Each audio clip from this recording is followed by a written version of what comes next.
Ang salita ng Diyos na mapagpala at mapagpalaya na nagsisilbing gabay natin sa buhay ay masaganang isinasabog ni Jesus para sa lahat, subalit iba-iba tayo ng pagtanggap.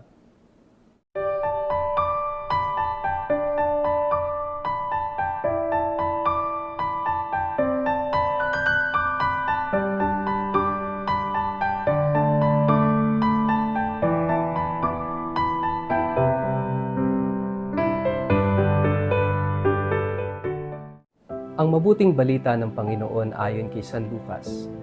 Nagdatingan ang mga tao mula sa iba't ibang bayan at sila'y lumapit kay Jesus. Isinalaysay ni Jesus ang talinghagang ito.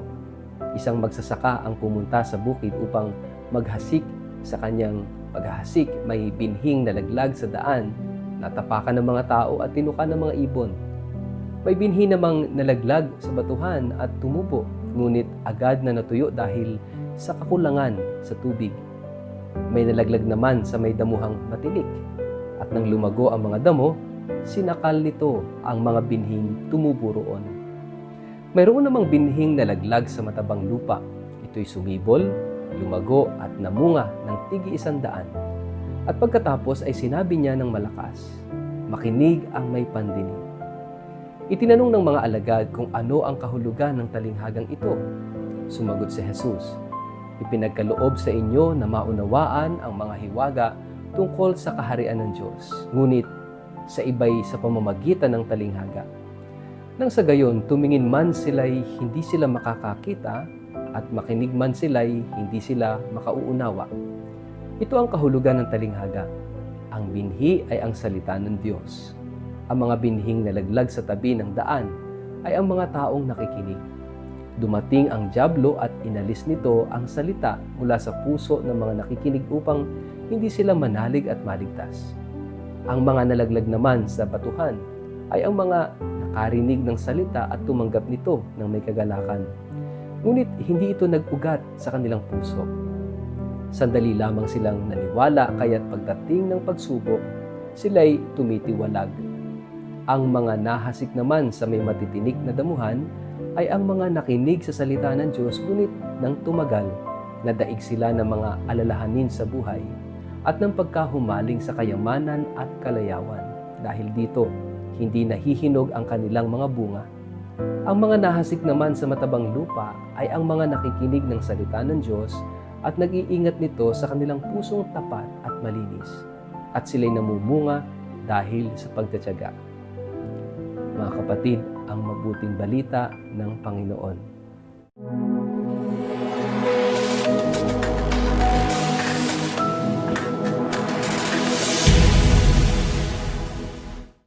Mapagpalang araw po sa inyong lahat. Kumusta po kayo? Ang atin pong word of the day ay perseverance. Bago po tayo magpalalim sa atin pong reflection ngayong araw na ito, kung kayo po ay matagal nang nanonood, sumusubaybay sa ating word of the day at hindi pa po kayo nakakapag-like, follow, or subscribe, please do so. At sana po pakishare ang ating video ito sa inyong kapamilya, kamag-anak, kaibigan, mga kakilala sa social media para po sama-sama tayong maging media evangelizers at online missionaries. Mga kapatid, kailangan namin kayo sa misyong ito. Sa ating ebanghelyo ngayong araw na ito, narinig po natin na ang Diyos ay nagsasabog ng kanyang binhi, ang binhi ng kanyang salita. At ang salita ng Diyos ay para sa lahat. Ang salita ng Diyos ay siyang nagsisilbing gabay natin, patnubay natin, lakas natin, at nagsisilbing paalala sa atin na tayo ay mahal niya, na tayo ay mahalaga sa Kanya, at siya'y kasakasama natin araw-araw. Mahalaga dahil ang binhing ito ay hindi lamang kanyang salita, kundi ang kanyang paghahari sa puso at sa buhay natin. Ang bawat isa sa atin ay lugar na kung saan isinasabog ng Diyos ang kanyang salita. Subalit, iba't iba tayo ng pagtanggap. This parable is the parable that was explained by Jesus Himself kung ano yung kahulugan ng kwentong ito. At narinig natin yung pagpapaliwanag ng ating Panginoon na nagsasabing tayong lahat ito Yung 4 na lugar na yon na kung saan isinabog o nalaglag ang binhi, ay ang bawat isa sa atin. Ang puso natin, ang buhay natin, ang pagkatao natin. At iba-iba po tayo ng receptive capacity. Iba't iba tayo ng pagtanggap. Minsan parang tayo yung kalsada na sinabugan ng salita ng Diyos, balit madaling namatay, nawala yung salita ng Diyos sa atin dahil merong dyablo, may kasamaan, may demonyong umaagaw ng salita, sinisira sa buhay natin. Minsan tayo rin naman ay parang yung batuhan na okay, tinanggap natin pero madali rin namang namatay, nawala dahil mababaw yung ugat. No, hindi natin seryosong tinanggap ito. Kaya madaling namatay na tuyo. No? Kaya nawala rin kaagad yung salita ng Diyos sa buhay natin. Yun namang nahulog sa dawagan, sa damuhan, sa matitinik na lugar, okay, tinanggap natin. Tumubo naman for some time. Pero dahil nahumaling tayo sa kamunduhan, sa mga pagpapahalaga ng mundo, minsan yung trabaho pa nga nagiging dahilan, no?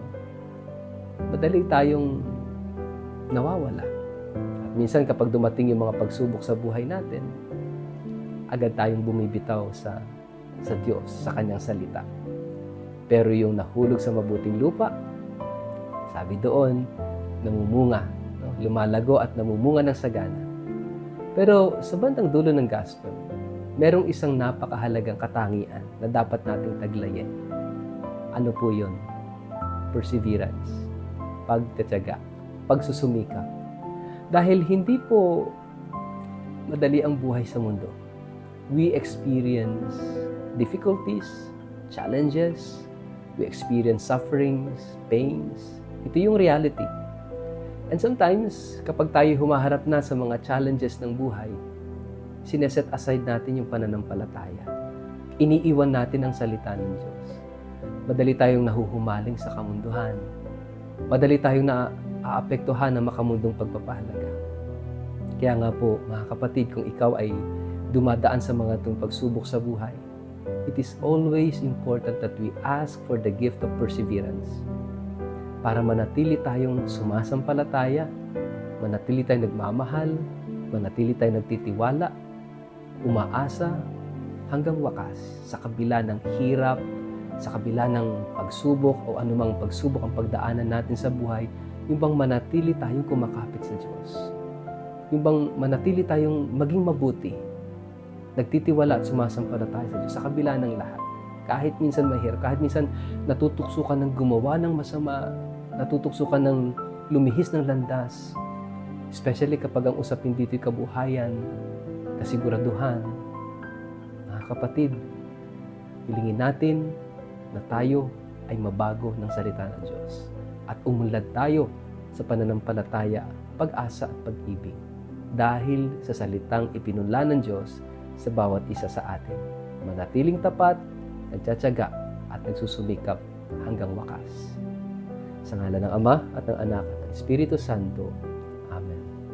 Ama naming Diyos, ipagkaloob niyo po sa amin sa araw na ito ang biyaya ng pagtitiyaga at pagsusumikap, ng perseverance hanggang wakas. Nawa kami ay palaging kumapit sa iyo sa kabila ng lahat ng mga pagsubok at hirap, kabiguan na maaring pagdaanan namin sa buhay. Amen. Pagpalain po kayo at ingatan ng makapangyarihang Diyos, Ama at Anak at Espiritu Santo. Amen.